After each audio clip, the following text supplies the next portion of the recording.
Hey, Happy New Year everyone. It's Friday the 1st of January 2021 and I thought I'd try and start the new year with experimenting on something new.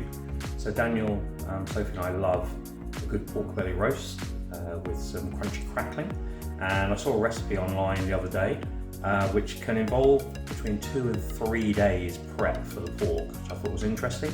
So I'm going to give that a go. I'm only going to go for 2. It's Friday today, we're going to eat this on Sunday. So I'll take a couple of shots of how we prep it and then we'll see how it comes out. Hopefully come out, fingers crossed, with lots of crunchy crackling and some delicious soft succulent pork. Okay, so we've got a lovely piece of pork belly picked up at the English market in Cork a couple of days ago. Vac sealed it when I got home, scored it first, then put it in a vac seal bag, and it's been in the fridge. Just waiting. So taking it out of the fridge now, and I'm just going to pat it dry with a little bit of kitchen towel, try and get any additional moisture that's in that skin out. As you can see, the drier the skin, the better the crackling is going to be. And as you can see, unfortunately my knife was a little bit sharper than I anticipated when I did the crackling, and on this one it just sliced right the way through. So try to be a bit more gentle on the rest.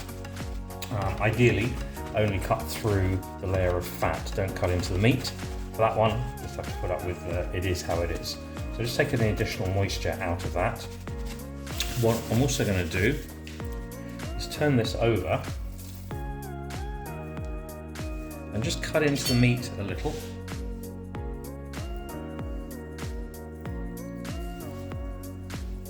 So we can get some seasoning into the meat, and also make it nice and easy to slice later on. So I want a little bit of oil into that.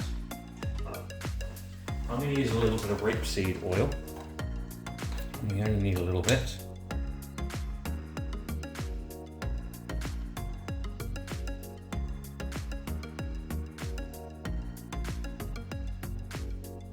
Lovely. Just rub that all over.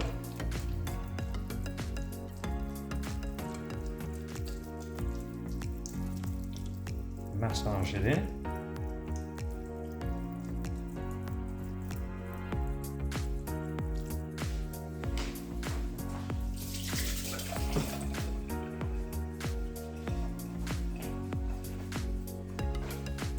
And then I'm going to season the meat side of this with just a little bit of salt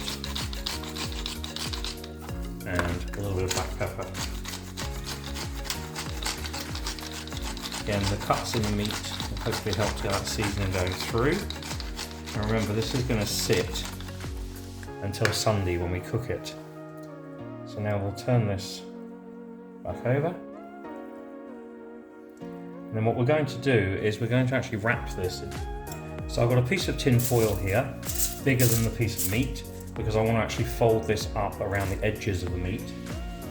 So the skin is exposed, but not the actual meat. So just place that roughly in the centre. Just wipe my hands.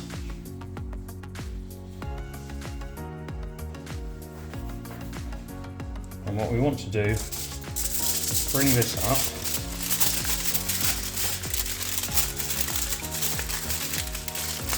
Around.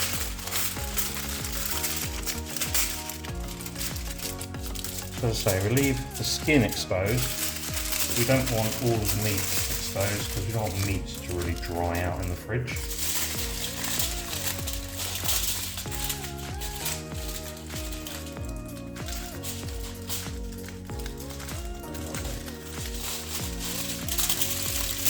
This edge.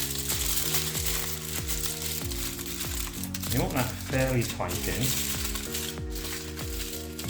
so it stays put.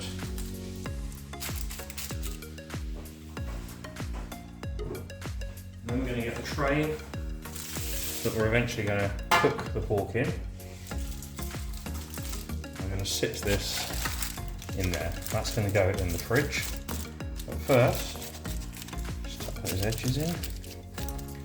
I want to put a little bit of coarse salt all over the skin.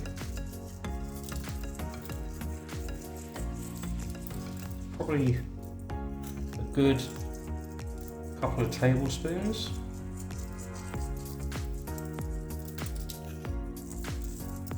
At this point, no need to rub it in. What we want this to do is just draw additional moisture out of the skin as it sits in the fridge. And this is going to sit in the fridge now until tomorrow morning, when we'll go on to the next step. That's the prep work done for today. That's in the fridge overnight. Okay, so we've taken the pork out. It's been in since yesterday afternoon and all night. Just taking it back out of the fridge. So we'll just pat that down in case there's any moisture, but as we can see, there's not really much, which is great. So we've already taken a lot of that moisture out of the skin. And what we're going to do now, second stage, just make sure that meat's covered. And this time we're going to put a little bit of fine salt on here, all over. Very simple stage today, a little bit of fine salt, and then we're going to put this back in the fridge until tomorrow when we'll do the final step. And as I said yesterday, you can repeat this process again for one extra night, so it would be in the fridge for 3 nights total. I'm going with 2. We'll see how that comes out. I may try another one at some point in the future with 3 to see whether it makes any significant difference. Firstly, let's do it for the 2 nights and check that it comes out the way we expect in the first place. So we'll see this again tomorrow. Okay, so I took this pork out about half an hour ago, let it come up to room temperature. It's been in the fridge now for 2 nights. First night with the coarse salt, wiped it down the next day, then some fine salt, back in overnight again. I would pat this down with some kitchen towel if there was any moisture showing on it, but there isn't, there's nothing at all, it looks really dried out. So, stage 3, here comes the part that got me interested in this recipe. This part to me seems very counterintuitive. We're going to now, having dried this skin out for 2 days, 2 nights rather, we're going to now brush some white wine vinegar all over the skin, which to me, I wouldn't think of adding any liquid or moisture to this now. However, the recipe assures us 2 things. 1, your pork won't end up tasting of vinegar, which is a good thing. And secondly, this is one of the key elements in getting that super crispy, crunchy crackling. So, I'm going to go with the recipe, see how it comes out. And then there's a second part of this, just before we're going to put it in the oven, which again, I would find counterintuitive, but it looks as though it works, so we'll do it. Okay, so we've brushed that over. A little bit left in there, that's fine. Now, second part. I'm going to take about 200 grams of coarse sea salt.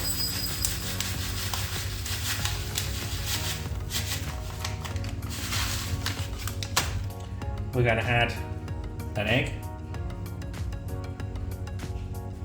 and a splash of white wine vinegar. I'll just pour in that little bit that I had left in here.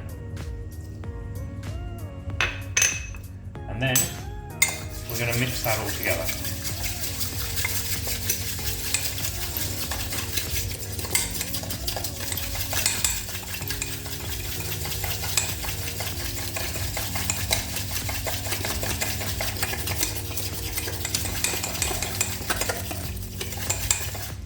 And once we mix that all up,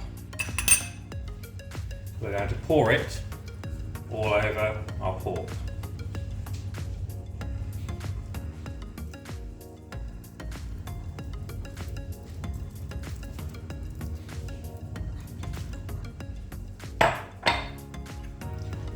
Spread that out.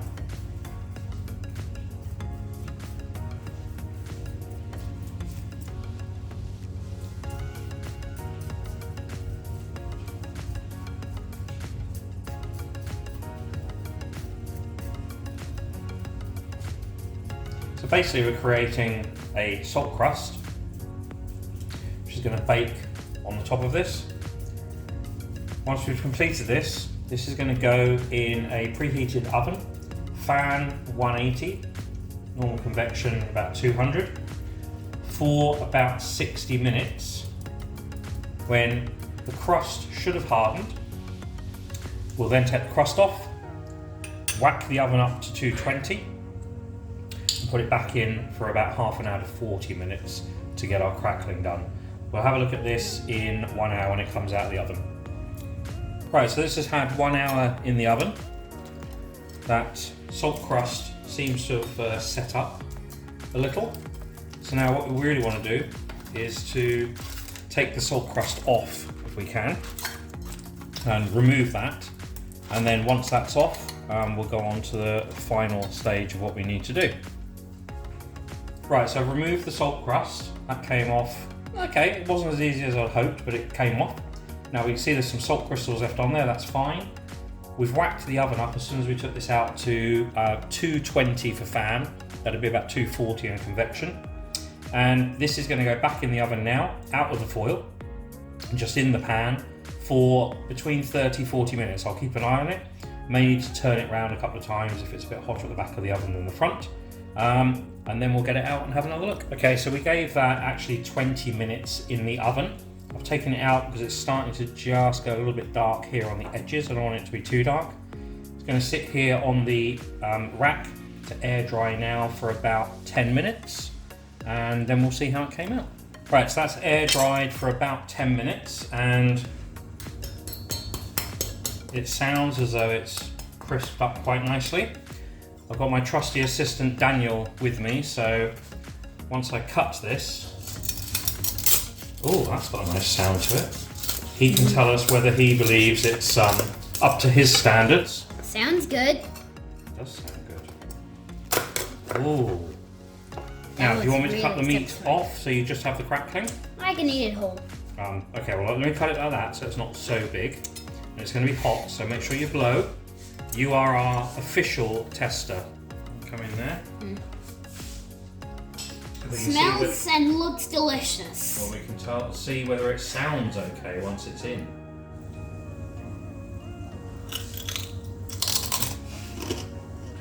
That sounded pretty good to me. How is it? Does it get a thumbs up? Real good. That got a definite thumbs up. Excellent. So it's worked. And Daniel's stealing even more of it. It must be good.